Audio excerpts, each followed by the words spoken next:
Imani Brooks sat quietly at the edge of the gym, her hands tucked beneath her thighs. The girls' basketball coach blew her whistle, calling names for the team tryouts. One by one, girls jogged forward, full of energy and expectation. Imani stayed seated. She knew how this would go. She was fast. She could shoot. But every year, when tryouts came, she was overlooked. Not because she wasn't good, but because she wasn't seen. Imani Brooks, the coach finally called. She stood. The room went still for a moment. A few girls near the bleachers exchanged looks. One of them, Emily, whispered, just loud enough for others to hear, "She looks like she's been rolled in charcoal." The giggle that followed stung more than a slap. Imani didn't react. She stepped onto the court, eyes locked ahead, pretending she didn't hear. She dribbled once. Twice. Then sprinted. Her feet flew, her shot arced, nothing but net. "Nice form," the assistant coach muttered. Coach Daniels nodded, barely. But when the final list was pinned on the wall that afternoon, her name wasn't there. Again. "Sorry, sweetie," Coach Daniels said, not meeting her eyes. "We're looking for players with better teamwork." Imani walked away without saying a word. Her chest burned.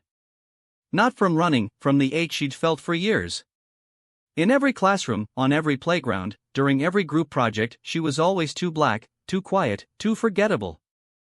Later that day in biology class, the teacher paired students for a lab. Imani looked around. No one moved toward her. As usual. She was paired with Taylor, a light-skinned girl who rarely spoke to her. "Guess it's just us," Taylor said flatly. The experiment was about reflection and light, how some surfaces absorb, while others shine. Taylor glanced at her and smirked. "Well, I guess you'd absorb it all, huh?"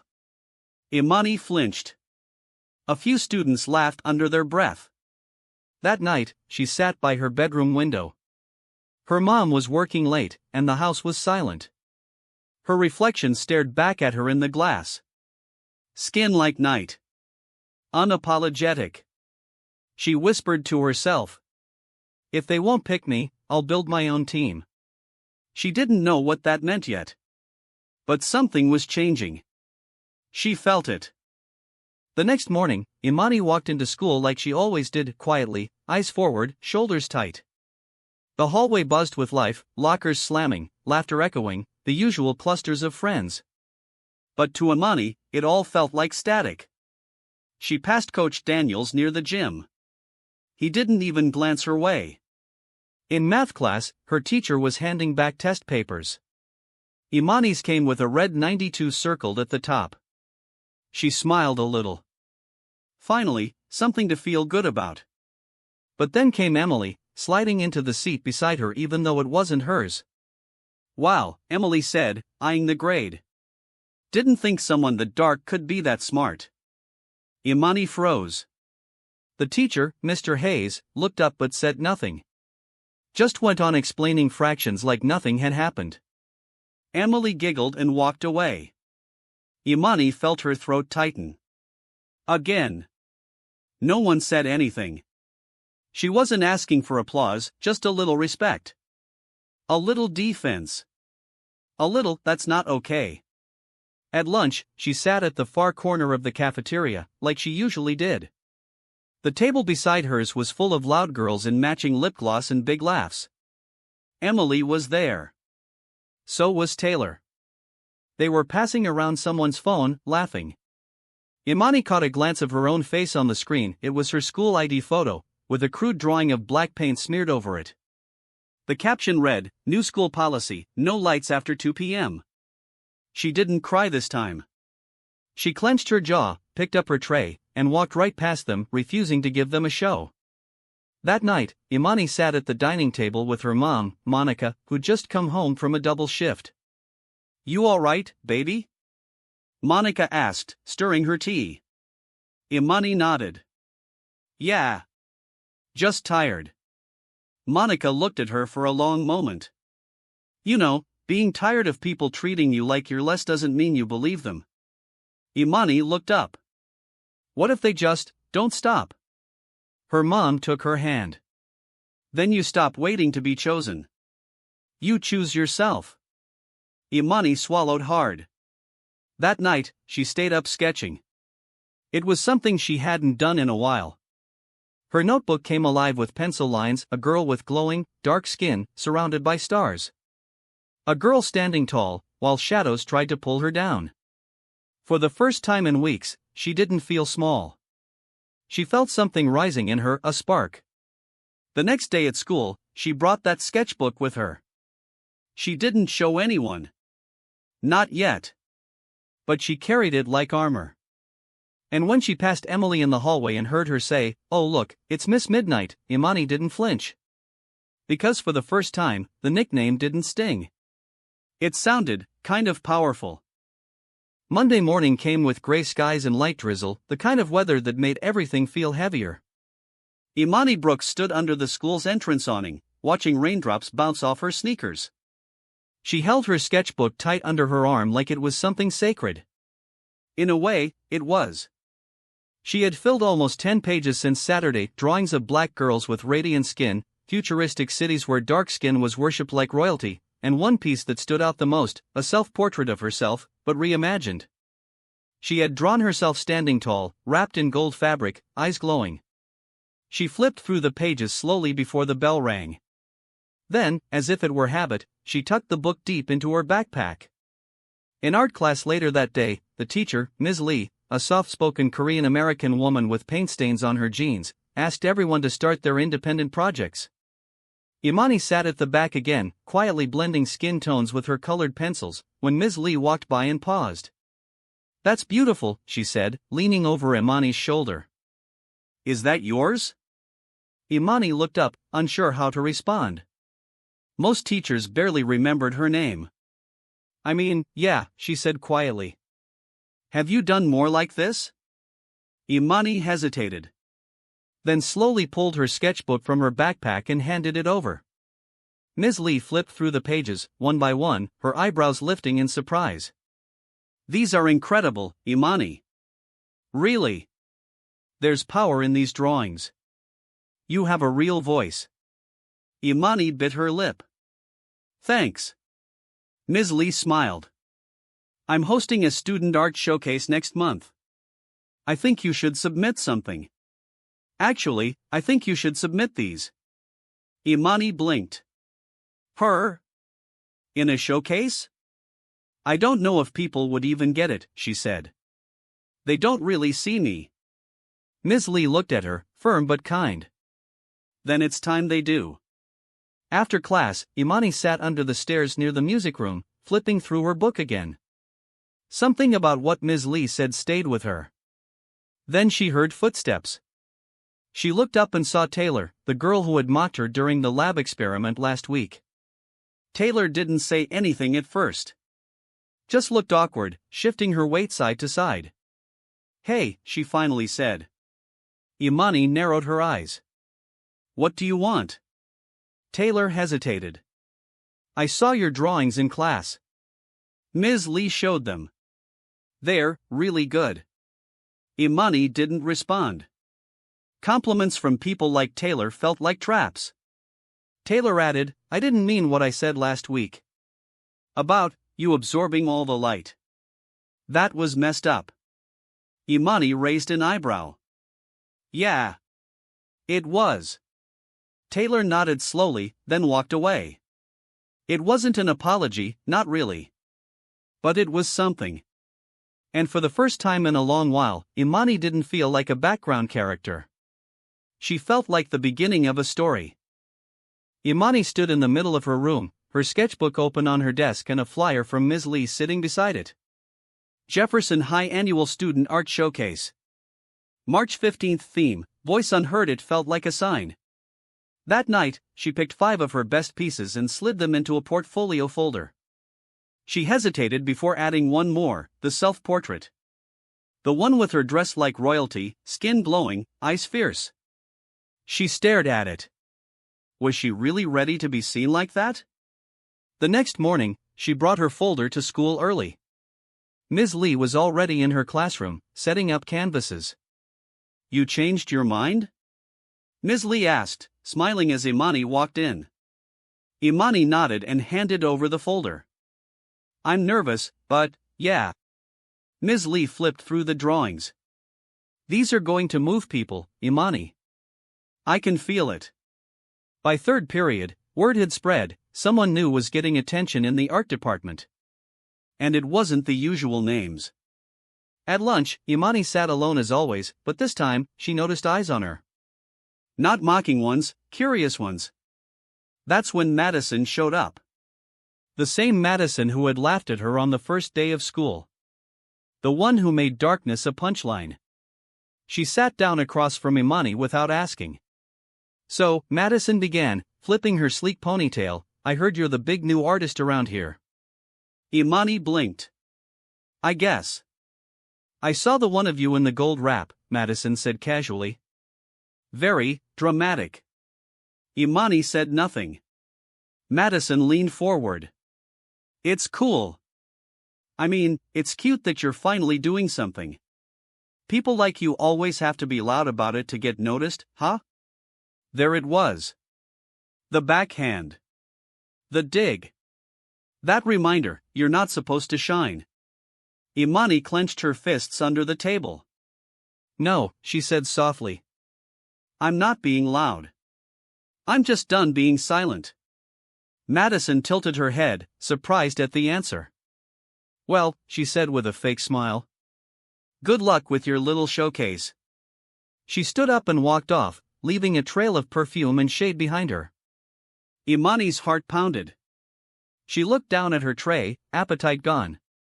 But deep inside, something else was rising. Fire. After school, she went back to the art room. Ms. Lee was setting up early submissions for preview. A few other students were there too, including Ethan, a quiet white boy who always drew fantasy dragons and barely spoke. He looked at Imani's sketches and nodded. Yo, this is mad powerful. Imani blinked. Thanks. You ever thought about putting quotes or poetry with them? Like under the drawings? He asked. It'd hit even harder. That night, she tried. Under her self-portrait, she wrote, You tried to erase me, but I was the ink all along. Then she closed the sketchbook, and for the first time, felt proud. The day of the art showcase came faster than Imani expected. That morning, she stood in front of the mirror, tying her puff a little higher than usual. She wore her favorite mustard yellow sweater, black jeans, and gold hoops, not flashy, just herself. She slipped her sketchbook into her backpack, whispering under her breath, You don't need their permission to be seen.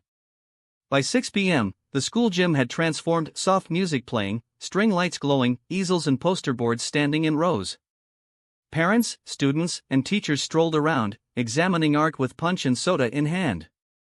Imani's table was toward the back, just under one of the overhead lights. Her pieces were mounted neatly, her glowing self-portrait, the black girl reaching toward stars, the quote boards underneath them handwritten in her bold lettering. She stood quietly beside her work, arms crossed. No expectations. But slowly, people came. At first it was just a few classmates. Then some teachers. Then students she barely knew. They paused, stared, read the quotes. One girl whispered to her friend, This is exactly how I feel sometimes. Imani didn't say much, she just let the art speak. Then, near the snack table, she spotted Taylor standing with Emily. Both of them were eyeing Imani's section. Whispering. Giggling. Taylor crossed her arms and muttered something like, All this over a few sad drawings? Emily smirked. People really love pretending to care. Imani saw them. Heard them. And for the first time, she didn't care. Let them laugh. Let them whisper. She wasn't invisible anymore, not because they stopped trying to erase her, but because she refused to disappear. Her mom showed up late, still in her work uniform, hair tied back, exhausted, but when she saw the crowd around Imani's table, her whole face lit up. I had no idea, she whispered. Baby, look at you. Imani smiled and held her mom's hand as people walked by, taking photos and complimenting her work. Then came the announcement.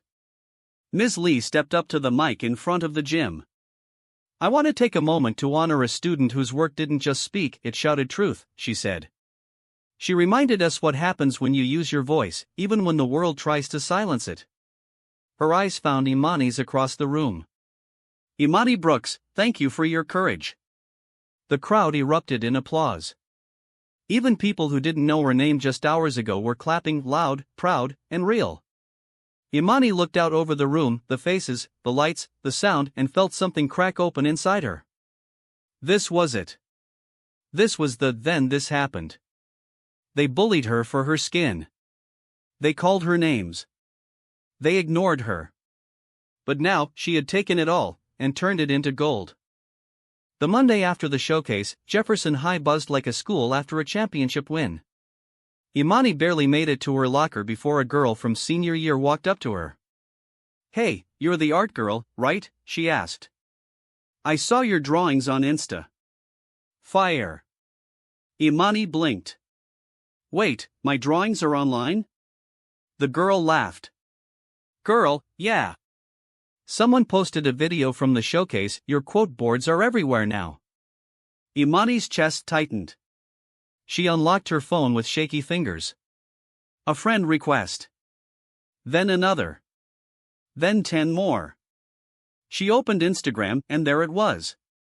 A short video, her artwork displayed, the quotes underneath, and her standing beside them in her yellow sweater.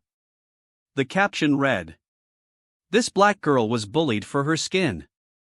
Now she's teaching everyone what power looks like." The video had over 92,000 views. And the comments? "This gave me chills. My daughter needed this. Thank you, Imani.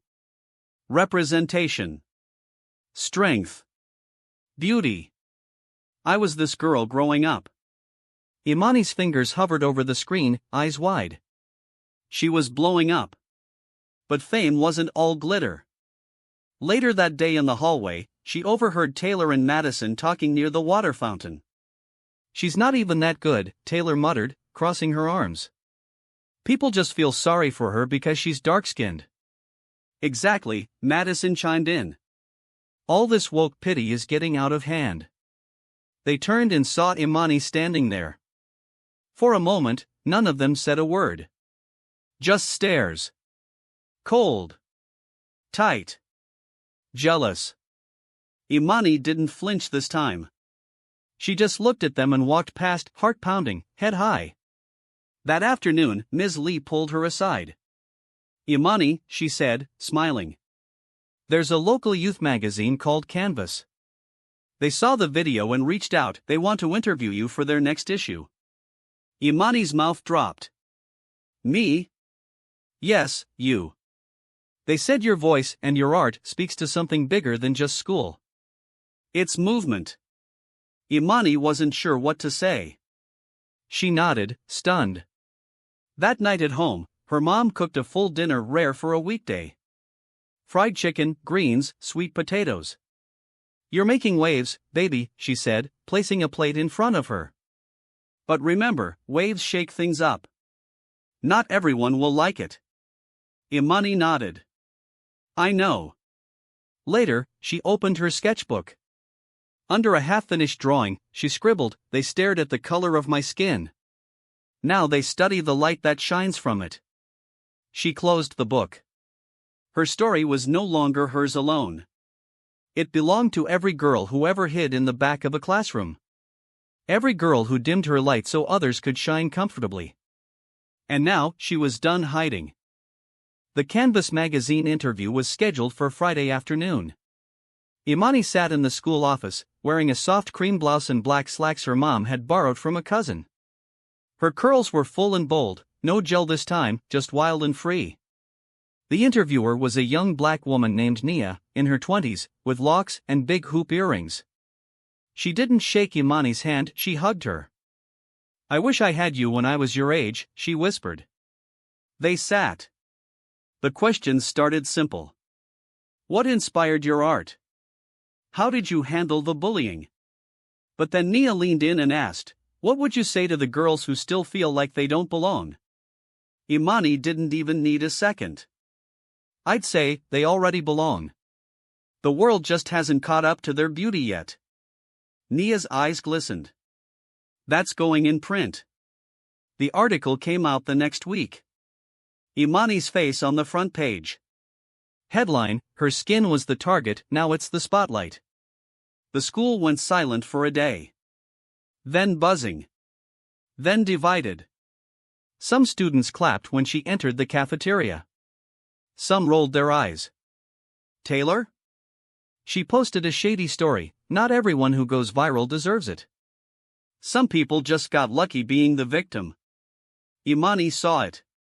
She didn't reply. Didn't react. Didn't post back. She just kept moving. That weekend, Imani was invited to speak at a teen girls empowerment panel downtown. There were mirrors backstage, tall ones, and for the first time, she looked at her reflection and felt nothing but peace. On stage, rows of girls watched her, waiting. Some with brown skin. Some with acne. Some quiet. Some sitting alone. Imani cleared her throat. My name is Imani Brooks, she began. For a long time, I thought my skin was a wall keeping me out. She paused. But now I see, it's the door.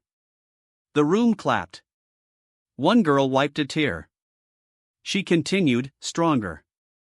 They called me names. Laughed at my skin. I used to want to fade into the back, until I realized I was never the problem. Her voice didn't shake. Not this time.